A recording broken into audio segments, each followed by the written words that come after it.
Greetings, Ben. We're here with another edition of SaaS Metrics School. Welcome. So today, talking bookings, ARR, and multi-year contracts. What should we put into that valuable bookings report? Great question that came in from my student Slack community from my SaaS Metrics Foundation course at thesaasacademy.com.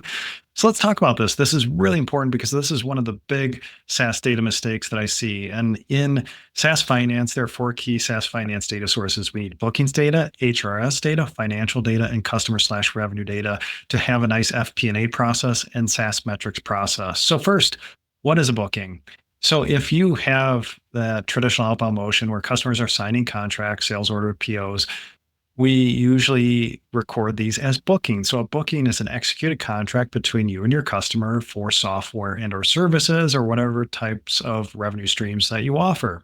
So an executed contract. Now in self-service SaaS, low price point, high volume, we're not signing contracts, but we still need to derive that same bookings data to calculate go-to-market efficiency metrics. So regardless of your price point, bookings is so important to track. So that's a booking. Now, here's the scenario. Let's say we sign a 3-year multi-year contract and the TCV or total contract value is $300K. So each year we have $100K of ARR. So year 1 is $100K ARR. Year 2 is the same. Year 3 is the same for $300 TCV. So let's just say we close this in October.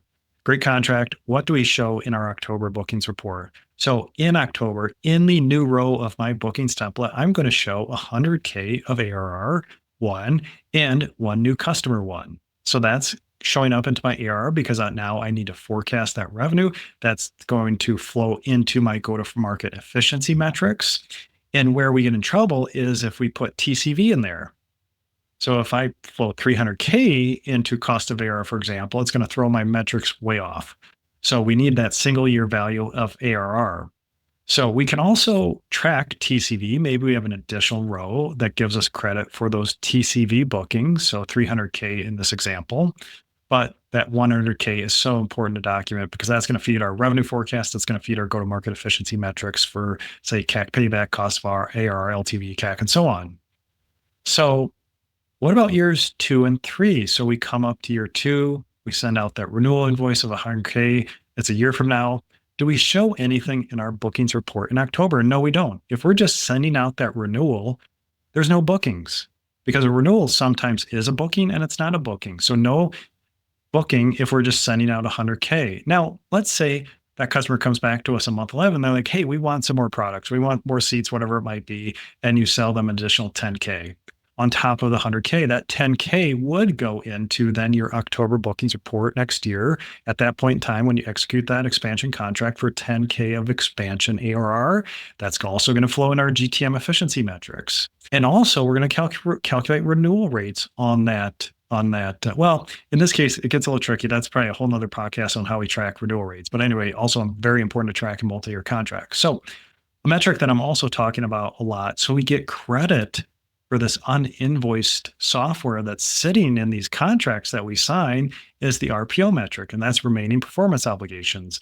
So that's now required at the public company level in the US for disclosures in our financial statements and our footnotes. But now I'm talking about this more and more in private SaaS, and I don't see this tracked much, but RPO, real quick, is our deferred revenue balance plus the uninvoiced contract or uninvoiced software sitting in those multi-year contracts. And we want that number moving up and to the right. So we want that increasing. And that's where we can show credit for TCV contracts and that uninvoiced software that's just sitting in those multi-year contracts. So this was a great question for the student community. They're having discussions with their board, how they report this, how they get credit. So that's how I would do this. So we have full disclosure, full transparency. So we're not confusing ARR with TCV, with RPO, deferred revenue, and so on.